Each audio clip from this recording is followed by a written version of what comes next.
রবি তার কিরণ ছড়ানোর আগে থেকেই গাইবান্ধার শহীদ মিনার চত্বরে দেখা মেলে সর্বস্তরের মানুষের ঢল। ভাষা শহীদদের প্রতি শ্রদ্ধা জানাতে বিভিন্ন পাড়া মহল্লা থেকে খালি পায়ে হেঁটে আসতে দেখা যায় অগণিত মানুষকে। হাতে হাতে দেখা মেলে বর্ণমালা সম্বলিত প্লেকার্ড, ব্যানার, ফেস্টুন সহ জাতীয় পতাকা।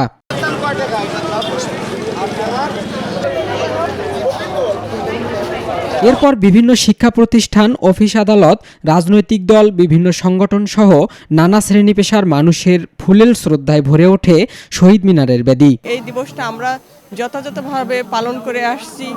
এই নতুন প্রজন্মের কাছে আমাদের আশা যে আমরা যেভাবে পালন করে আসছি তারাও যেন এভাবে বরাবরই পালন করে আসে। বলতে চাই যে আমাদের যে মায়ের ভাষা আমরা যখন থেকে পেয়েছি,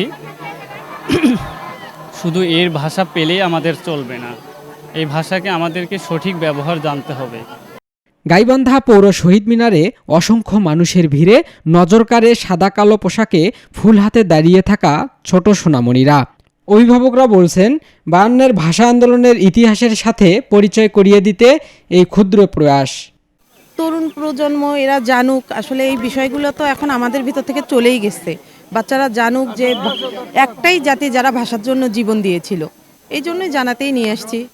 ওরা সকালবেলা উঠিয়ে খুব বলা বলি করছে যে আজকে 21শে ফেব্রুয়ারি নানু, চলো ফুল দিতে যাবো 21শে ফেব্রুয়ারি, এই কারণে নিয়ে আস। এদিকে মাতৃভাষা বাংলা চর্চা এবং নতুন প্রজন্ম নতুনভাবে মাতৃভাষা ও দেশকে ভালোবাসবে, দেশের জন্য কাজ করবে, এমন আশাবাদ ব্যক্ত করেন লেখক ও শিক্ষাবিদ অধ্যাপক মাজহারুল মান্নান।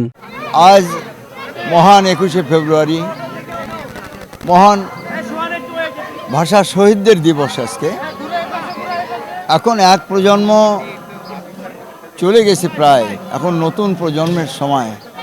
নতুনরা নতুন করে তাদের মাতৃভাষাকে ভালোবাসবে, এই দেশকে ভালোবাসবে এবং 21শের মহান চেতনার সঙ্গে সাযুজ্য রেখে তারা একদিন দেশের কর্ণধার হবে, এই আশাবাদ আমি সঙ্গত কারণে ব্যক্ত করতে পারি।